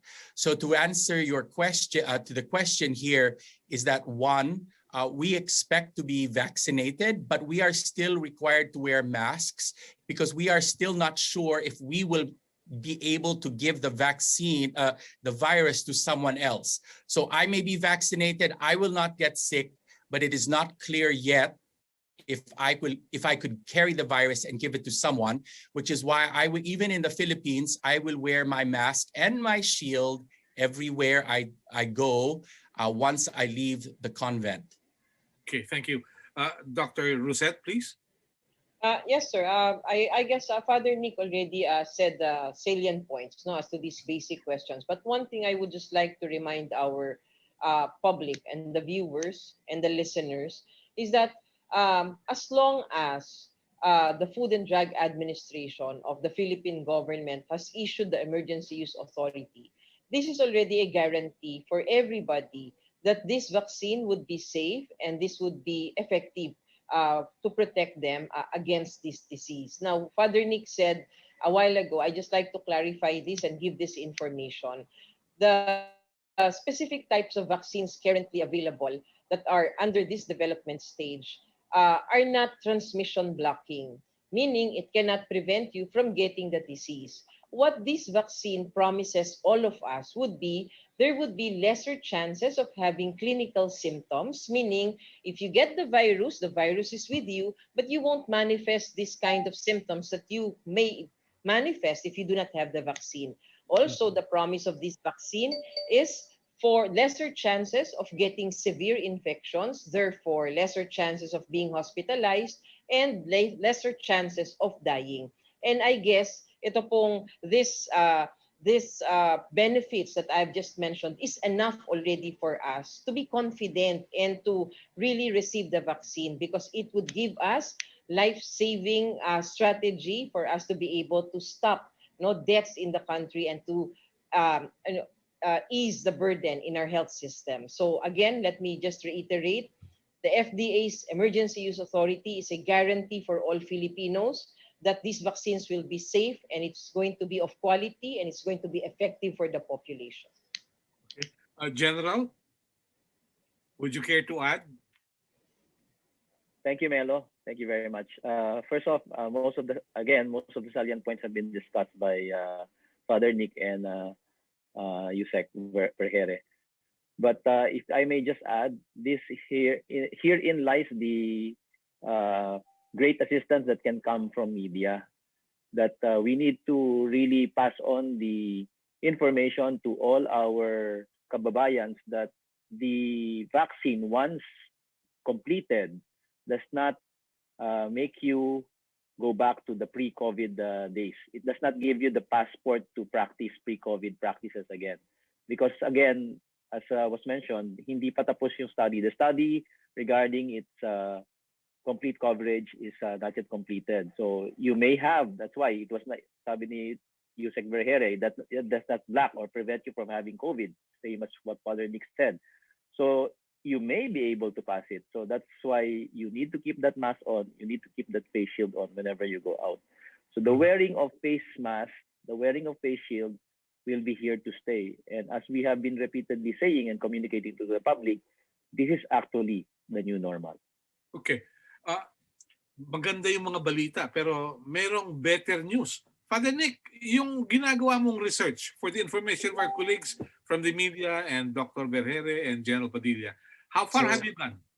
So I'm a yeast molecular biologist. I have spent 25 years doing yeast molecular biology. I'm a Filipino American, and I experienced the lockdown in the Philippines, and I became frustrated with the enormous challenges of vaccine deployment in our country.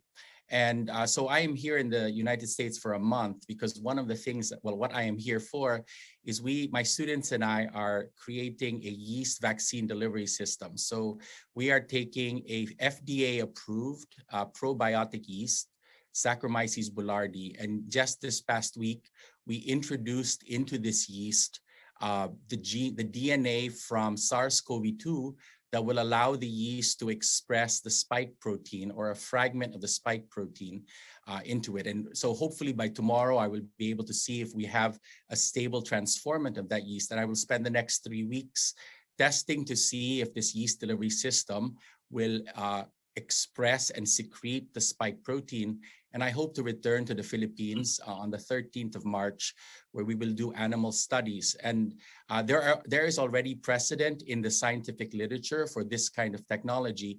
And if it works, what I would like to do is, and hope is that it would help third world developing countries, because you do not need refrigeration for this yeast delivery system. You do not need injections. You do not need syringes. You do not need doctors. You do not need nurses. We would simply encapsulate it into a tablet, and then you just like you can go to Watson's now to buy Saccharomyces boulardii, and we would basically have a genetically engineered Saccharomyces boulardii that is FDA approved in the United States and in the Philippines. I mean, we would have to do clinical trials, but the hope is that this would then for a second generation. So a question was asked earlier, how long will immunity last? We still do not know, but based on the other 4 coronaviruses, we believe that immunity will last about a year or 2 at most, which means that the Philippines will and the entire world will have to be inoculated on a regular basis, and it's incredibly expensive. So my hope and my dream, and I have told the Lord that this is a crazy idea, but we will work on it. For the sake of the Filipino people, is that this would be a second line vaccine. In other words, it would provide booster shots to the Filipino people after they have received the frontline vaccines with the highest efficacy. So a lot of people will say, well, what kind of efficacy do you want? I said, I want efficacy enough to trigger a booster reaction so that you have an underlying immune response, so that even if you got COVID-19, you would not have to go to the hospital. So that is the target. So again, we're working on it now. I hope to bring it back to the Philippines. It will take several months to trial. And then if the animal studies work, then I might have to send a letter to Yusek Vergere to have a conversation about how to do. I do not do clinical trials. I am a bench molecular biologist. So I would have to request assistance from the Philippine government to figure out whether or not we could test this in the Philippines for the sake, especially of the poorest of the poor in our country. Okay, thank you, Father. Message, General Padilla, and the message from Yusek Vergere. Let's start with the General. Melo, may I just defer to Yusek Vergere? I think she needs to leave immediately. Okay. Yes, ma'am. Salamat po, General Padilla, and thank you again. I'd just like to thank everybody, especially the Philippine Press Institute, PPI, Mr. Melo Acuna, Father Nick, Major General Padilla, and all the rest who are here. Salamat po. Sa mga ganitong pagkakataon po, nagagamit po ng Kagawaran ng Kalusugan, ito pong mga ganitong pag-uusap para po mas makapagbigay ng clarification and information to everybody regarding the different response that government is doing. Isa lang po ang gusto kong iwanan sa inyong lahat, na sana po ang kumpiyansa ay naandon. Paniwalaan po natin ang gobyerno ay ginagawa ang lahat para makapagbigay po tayo ng ligtas, ng dekalidad at saka ng epektibong bakuna para sa lahat. Ito pong bakunang ito ay isa sa mga tugon na kailangan natin para mahinto na natin ang ganitong sitwasyon na meron tayo. Ngunit kahit na parating na ang bakuna, kahit dumating na ang bakuna, kailangan pa rin po natin ipagpatuloy ang minimum public health standards. Ito po ang susi para tuloy-tuloy na po tayo makapunta doon sa tinatawag nating new normal, makabalik sa dati nating buhay at makapamuhay po tayo ng normal at regular. So maraming salamat po. Thank you very much also to Mr. Heineke. Salamat po ng marami. Thank you very much, Yusek, and hope to see you soon. Again. General, please. Well, first off, same as what the Undersecretary has mentioned, I'd like to pass on my appreciation and thanks to the members of this group, particularly to the head, Melo, for organizing this. Alam niyo po, among the most potent weapons that we have at this point is information. And information is critical. So the reason why we're facing all of these challenges regarding the reluctance to get vaccine is because of many disinformation that has been going on. And my call for your participation, for your cooperation, and for the assistance of media is to be able to convey the most critical and most important and factual information. Wag yung fake news. So we must be discerning. And we must be very careful about what we share. And same as what I have mentioned earlier, this is where the big part of media can come in passing on and helping us convey and communicate this critical information that our kababayans need to hear and need to have. So on that account, we will have been able to use this very important weapon placed at our disposal by God, which is to share the right kind of information. And I'm very thankful that I've heard the research of Father Dick and also the way he has explained vaccines, which becomes, again, a big part of what I can convey to the public as we go and talk to them, particularly to our other colleagues who are at the front line. So again, my sincerest appreciation on behalf of Secretary Galvez and the team from the National Task Force. We welcome our participation in these kinds of forum, and we hope hindi kayo magsasawa na mag-imbita sa amin para ma-share din namin kung ano pa yung kailangan namin i-share. Last point, again, same point as what Undersecretary Vergeria mentioned. We are not going back to pre-COVID behavior. What we need to put in mind is that we are seeing the light at the end of the tunnel, but getting there needs there's a need for us to get there by still wearing that mask and that face shield and practicing the minimum public health standard. Kaya even if we sound like a broken record, the usual mantra that we communicate to the public is huwag kalimutan, mask, hugas, iwas. Yun pa rin. Hindi nagbabago. Thank you, General. For the information of our listeners, si Father Nick is a Dominican missionary. So let's end our discussions today with a short prayer and blessing from Father Nick, who's in Rhode Island in the United States. Father, please. So I would like, first of all, I would like to thank you, Sir Melo, and the Philippine Press Institute for the kind invitation to speak as well on this panel. Before I am a scientist, I am a priest. And, so as a priest, I have to walk with so many people who are suffering and struggling, not only from COVID, but from the economic tragedy that the pandemic has triggered, not only worldwide, but especially in the Philippines. So, today, so it is already Ash Wednesday in the Philippines. It is it's the night before Ash Wednesday here. So as we go through this period of Lent, let us ask the Lord for a time of reflection to realize that despite all the suffering, despite all the challenges, he still loves us and he's still there, and that there is always Easter at the end of Lent.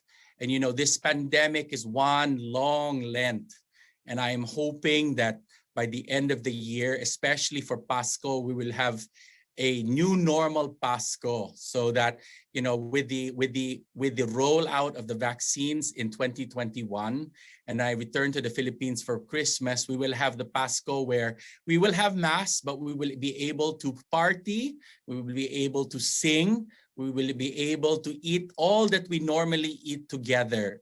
And so at this time, we ask God to bless our efforts, to bless our government's efforts, to bless all our efforts to fight and to conquer this pandemic. So let us pray in the name of the Father and of the Son and of the Holy Spirit. Heavenly Father, we ask your blessing and your continued help in our efforts to fight the pandemic in the Philippines. We pray for those who are in the front line. We pray for those who are sick. We pray especially for those who will die today, who will die alone today. We ask that you be present to them and with them. We pray for their families. We pray for all Filipinos who are suffering at this because of this pandemic. We ask that you be present to all of us, so that even in this darkness, we will be able to see the sunrise that is coming. We ask this through Christ our Lord. Amen. And may Almighty God bless you, the Father, the Son, and the Holy Spirit. So God bless you in the Philippines. Thank you very much. With that, we say thank you to our guests who took time out to be with us, and to all the media who covered the event. Thank you very much to Philippine Press Institute and Hans Seidel Foundation. Until next time, thank you. God bless us all. Thank you again.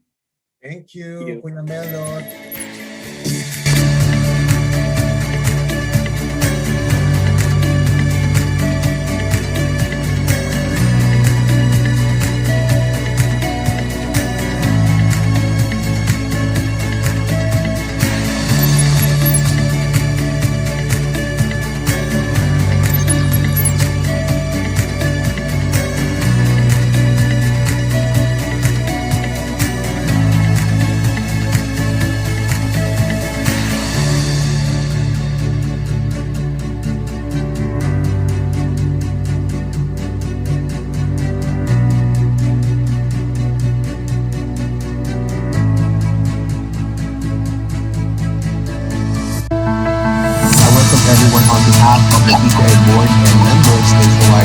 To another online edition. The local media for some time now, we struggle with survival issues and Exactly. So that's the problem. Sometimes you could become guilty. As journalists, we do our work regardless. Information also from, or it's lack of access of information that makes reporting difficult. Yes, they feel the absence of the local ABS-CBN. At tinitiyak po natin na kung anumang mga pag-aabuso na maaaring nakumit. We wish PTI for a longer success. Ang PTI po will be joining other media organizations in support and solidarity for what. So there is no escaping to progress. We had some new activities, great activities. We had the COVID Chronicles that strengthen ang regional memberships na existing media and information literacy. Security of the workers in their job. grotesque judicial harassment campaign against Rappler. And then, of course, it is saddening that basic human rights are violated. We should first thank institutions like the PPI, and other NGOs. I believe that journalism education must address the issues and challenges discussed this afternoon. Let's not be quick to judge. Let's not be quick to insult others. So I hope that... I believe that there's a statesman in every politician, and it's up to us to find it in every way we can. Sana yung evidence-based na behavior, ma-retain natin in terms of conversation. And so when opportunities like these arise, for both Nicolation and myself to be supportive, Balangkas tayo ng polisiya, yung tinatawag nating learner support aids. We try to factor each of these posts, lalo if we find maging mapagmatyag rin sa post mismo ng account o page. So yung bullying and sexual harassment is very common.